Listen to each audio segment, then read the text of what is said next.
ڕووداوەکەی شەوی سێشەممەی حەمدانیە کاردانەوەی زۆری لێکەوتەوە هەرێمی کوردستان یەکەم لایەن بوو کە بە دەم ئەم قوربانیەکانی ڕووداوەکەەوە چوو. سەرۆکی حکوومەت یاریمی کوردستان لایەنە پەیوەندیدارەکانی ڕاستپارت، تیمە تەندروستیەکان و لایەنەکانی دیکە کە بەهانای لێقەوماوانەوە بچن هاوکات بە فەرمانی سەرۆکوەزیران مەسرور بارزانی سێ ڕۆژ ماتەمینی گشتی لە هەرێمی کوردستان ڕاگەیەندرا. هەر لە دوای ڕووداوەکە سەرۆکی هەرێمی کوردستانیش سەردانی نەخۆشخانەی کرد و ڕاستەخۆ لە بریندارەکانی ئەو ڕووداوەی پرسیەوە. ئەرکەکانی حکوومەتی هەرێمی کوردستان بەرامبەر بە پێکاتەکان بەتایبەتی لە هەرکوێ کارەسات و لێقەومانێک هەبێت چی بۆەوە تا چەند دەتوانیوێتی لە ئازار و خەمەکانیان کەم بکاتەوە، هاوکاریانە چۆن هەڵدەسەنگێنرێت.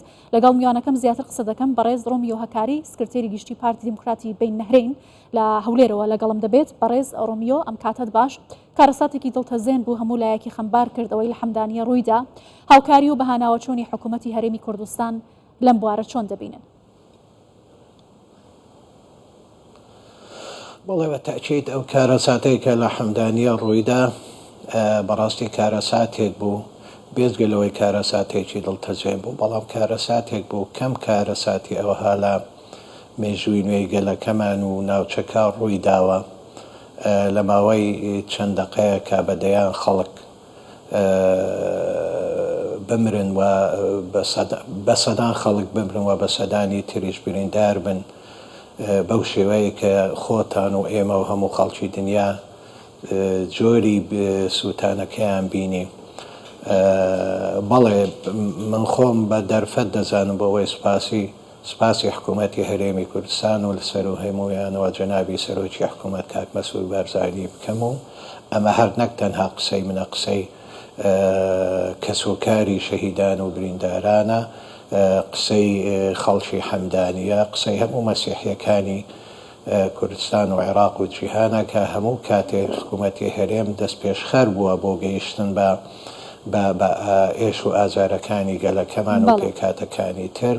ئەمە زۆر بەرزی دەنرخێنین و ئێمە خۆشمان لە چەند ڕۆژی ڕابردوودا هەر لەسەر هێڵ بووین لەگەڵ بۆ نمونە لەگەڵ بەڕێوەبەری تەندروستی هەولێر، لەگەڵ وەزیری تەندروستی کە هەر هەمویان ساز و ئامادە بوون، ئامادەجی خۆیان نیشاندا بۆ پەیداکردن و ناردنی ئەو جۆرە دەرمانانەی کە لە خستەخانەکانی شوێنەکانی تر دەست ناکەوتون. ئەمە بڕاستی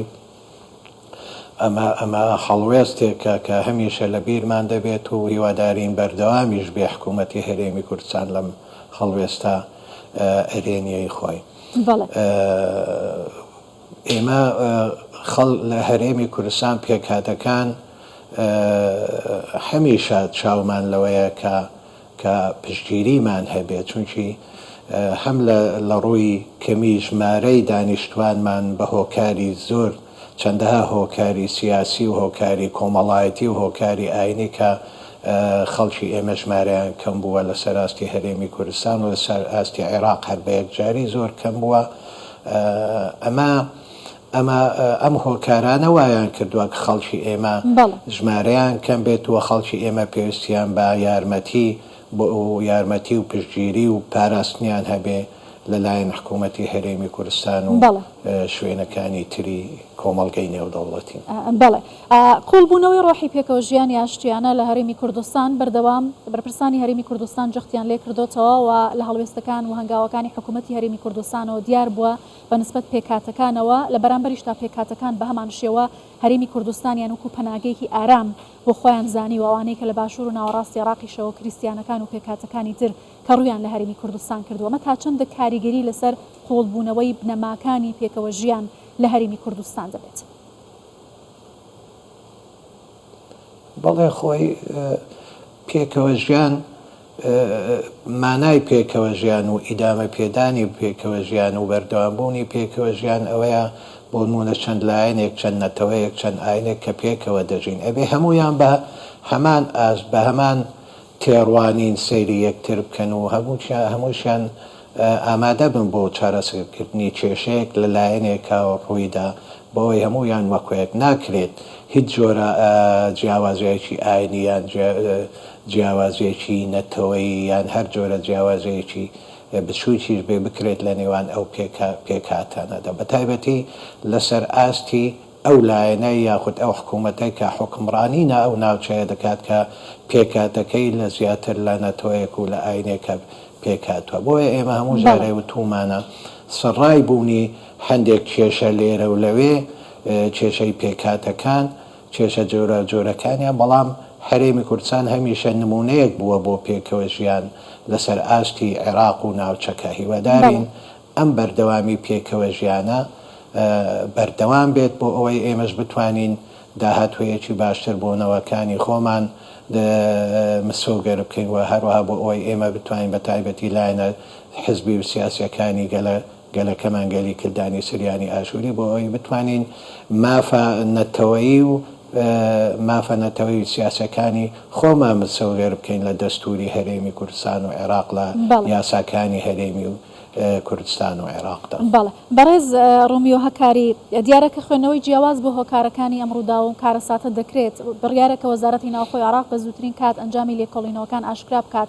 چۆن چاودێری ئەنجامی لێکۆڵینەوەکان دەکەن؟ چه زانیاریەک هەیە سەبارەت بە ڕووداوەی کە بە چه هۆکارێک ڕوویداوە؟ بەڵێ خۆی هەر لە ساتی یەکەمی ڕوودانی ئەم ڕووداوە دڵتێزێنە بەڕاستی هەر هەموومان وتمان، ینی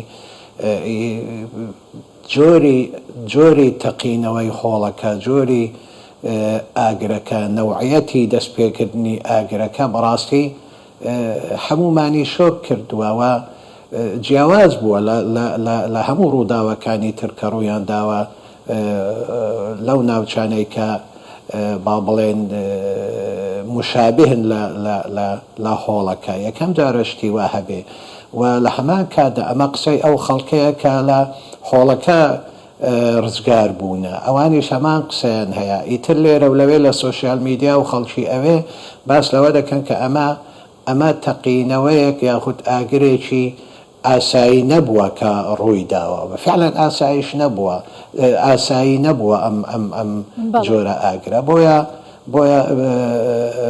شکوک پەیدا دەبێ و خەڵک باسی